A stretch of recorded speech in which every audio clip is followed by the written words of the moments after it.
அனைவருக்கும் வணக்கம். ரிஷப ராசிக்காரர்களுக்கு புதன் எழுதிய தலைவிதி. புதன் வக்ரகதியில் திரும்புவதால் மார்ச் 30ஆம் தேதி முதல் எச்சரிக்கை என்று சொல்லக்கூடிய வகையில் ரிஷப ராசிக்காரர்களுக்கு எந்தெந்த விஷயங்கள் அமைகின்றன, இனிமேல் தான் மெயின் பிக்சரை என்று சொல்லக்கூடிய வகையில் எந்தெந்த விஷயங்கள் அமைந்துள்ளன என்பதை சற்று விரிவாக பார்க்கலாம். ரிஷப ராசிக்காரர்களை பொறுத்தவரைக்கும் ராசியின் அதிபதியான சுக்கிரனின் நட்பு கிரகமாக பார்க்கப்படுகிறார். ராசிக்கு மிகவும் சகாயமானவராக இருக்கக்கூடிய புதன் 2 மற்றும் 5ஆம் இடத்தின் அதிபதியாக இருக்கிறாருங்க. தனாதிபதியும் பூர்வ புண்ணியாதிபதியுமாக இருக்கக்கூடிய புதன் லாபஸ்தானத்தில் சஞ்சரிப்பது நன்மை நிறைந்த ஒரு அமைப்பாக இருந்தாலும் கூட அங்கு நீச்சம் பெற்றிருக்கிறார். மேலும் வலுவிழந்து 30ஆம் தேதி முதல் வக்ரகதியில் திரும்புகிறாருங்க. எனவே லாபஸ்தானத்தில் புதன் வக்ரகதியில் திரும்புவது சற்று சாதகமற்ற ஒரு அமைப்பாக தான் நிச்சயமாக பார்க்கப்படுகிறது ரிஷபராசிக்காரர்களுக்கு.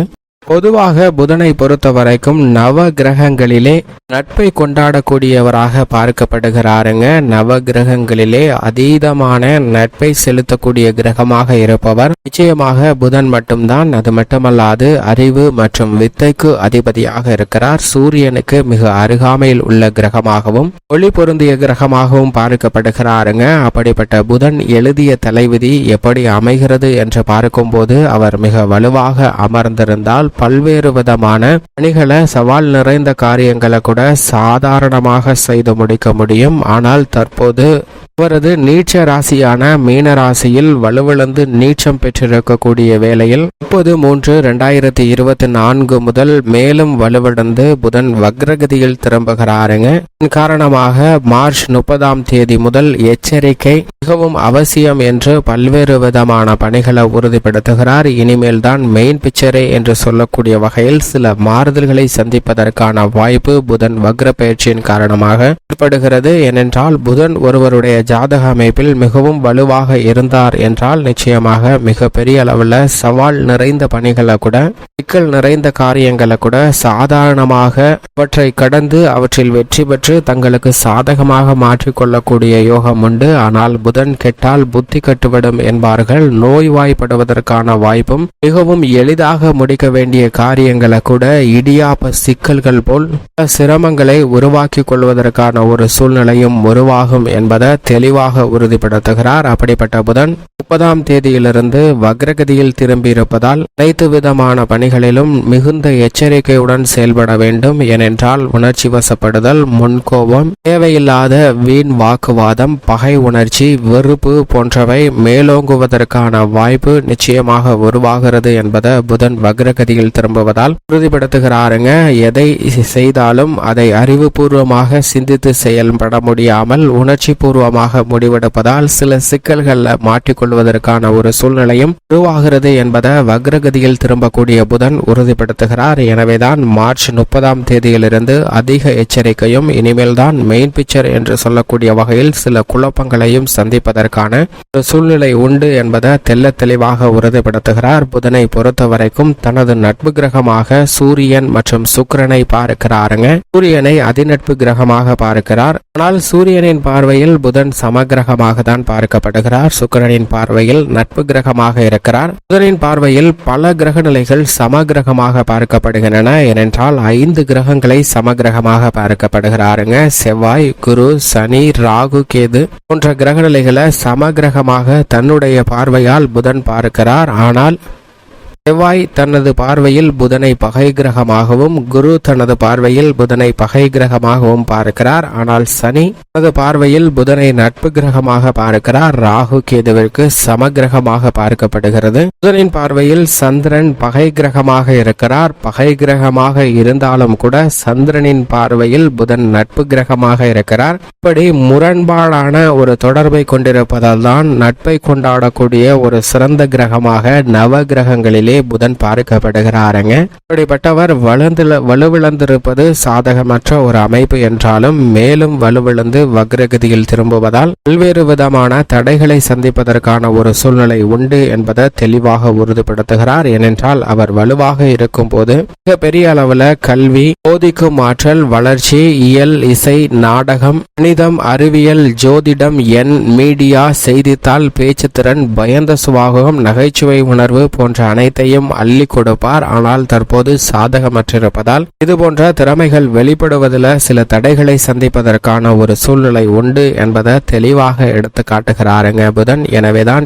எந்த விதமான பணியை மேற்கொண்டாலும் அதிக எச்சரிக்கையுடனும் விழிப்புணர்வுடனும் இந்த தருணத்தில் மேற்கொள்ள வேண்டும். ஏனென்றால் புதன் வக்ரகதியில் திரும்பியிருக்கக்கூடிய இந்த தருணம் என்பது அவ்வளவு சாதகமான நன்மை கிடைக்கக்கூடிய ஒரு சிறந்த அமைப்பாக பார்க்க முடியாது. உணர்ச்சி வசப்படுவதாலும் அதீத சிந்தனை ஓவர் திங்கிங் என்று சொல்லக்கூடிய ஆழ்ந்த சிந்தனை காரணமாக சில தடுமாற்றத்தை சந்திப்பதற்கான ஒரு சூழ்நிலையும் உருவாகி உள்ளது என்பதை தெளிவாக உறுதிப்படுத்துகிறாருங்க. எனவேதான் இந்த தருணத்தில் புதனின் அமைப்பு காரணமாக எந்த பணியை மேற்கொண்டாலும் ஒரு முறைக்கு இருமுறை யோசித்து சிந்தித்து நிதானமாக செயல்பட வேண்டிய ஒரு தருணமாக அமைந்துள்ளது என்பதை தெளிவாகவும் துல்லியமாகவும் உறுதிப்படுத்துகிறார் புதன். இப்படி புதனின் அமைப்பு இருக்க குடும்பம், உத்தியோகம், கலைத்துறை, அரசியல் துறை சார்ந்த பணிகளில் எப்பேற்பட்ட மாற்றம் ஏற்படுகிறது என்று பார்க்கும்போது ரிஷபராசிக்காரர்களின் குடும்ப சூழ்நிலையை பொறுத்தவரைக்கும் ராசியின் அதிபதியும் ராசியின் ராஜயோகாதிபதியாக இருக்கக்கூடிய சந்திரனுக்கும் நட்பு கிரகமாக இருக்கக்கூடிய புதன்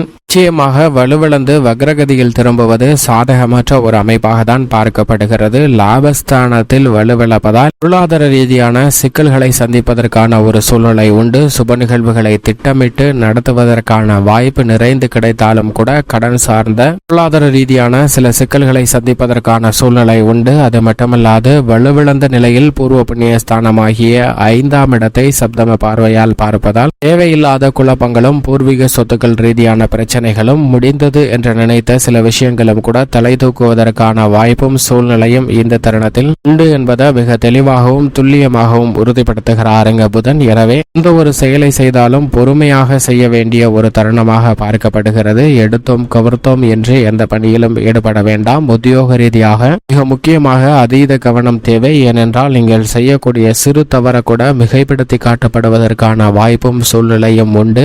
உத்தியோகம் சார்ந்த பணிகளில் நிதானத்துடனும் பொறுமையுடனும் நடந்து கொள்ள வேண்டும். உணர்ச்சி வசப்பட்டு எந்த விதமான முடிவையும் எடுக்க வேண்டாம். தொழில்துறை, வியாபாரத்துறை சார்ந்த பணிகளில் நிச்சயமாக போட்டியும் பொறாமையும் அதிகமாக தான் இருக்கும். அவற்றுக்கேற்றவாறு சமாளிக்கக்கூடிய ஆற்றலை நிச்சயமாக புதன் கூட பாருங்க. லாபஸ்தானத்தில் வலுவிழந்திருந்தாலும் அலைச்சலும் சிரமமும் அதிகரிக்கலாமே தவிர லாபத்தில் குறைவு இல்லை என்பதை தெளிவாக உறுதிப்படுத்துகிறார். கலைத்துறை, அரசியல் துறை சார்ந்த பணிகளில் சுக்கிரன் மிக வலுவாக உச்சம் பெற போகிறார். எனவே நல்ல வளர்ச்சியும் முன்னேற்றமும் நிச்சயமாக நிறைந்து கிடைக்கும். ஆனால் உணர்ச்சி வசப்பட்டு தேவையில்லாத வாக்குவாதங்கள்ல மட்டும் ஈடுபடாதீங்க. மற்றபடி அனைத்துமே கலைத்துறை மற்றும் அரசியல் துறை சார்ந்த பணிகளில் நிச்சயம் மிக சிறப்பாக அமைவதற்கான வாய்ப்பு உண்டு. விவசாயம் சார்ந்த பணிகளில் சற்று கடுமையாக உழைக்க வேண்டிய ஒரு தருணமாக பார்க்கப்படுகிறது. மாணவர்களின் கல்வியில் கவனச்சிதறல் ஏற்படலாம். சற்று விழிப்புணர்வுடன் இருக்க வேண்டும். பெண்மணிகளை பொறுத்தவரைக்கும் இந்த தருணத்தில் தேவையில்லாத கருத்து மோதல்களை கணவன் மனைவிக்கு இடையேயும் சரி, குடும்ப உறுப்பினர்களுக்கிடையும் சரி தவிர்ப்பது நல்ல பலனை கொடுக்கும். மற்றபடி அனைத்தும் ஓரளவிற்கு சாதகமாக அமைவதற்கான வாய்ப்பு உண்டு. மேலும் சாதகமாக மாற்றிக்கொள்ள நிச்சயமாக ரிஷபராசிக்காரர்கள் வாரத்தில் புதன்கிழமை விரதமிருந்து அருகாமையில் உள்ள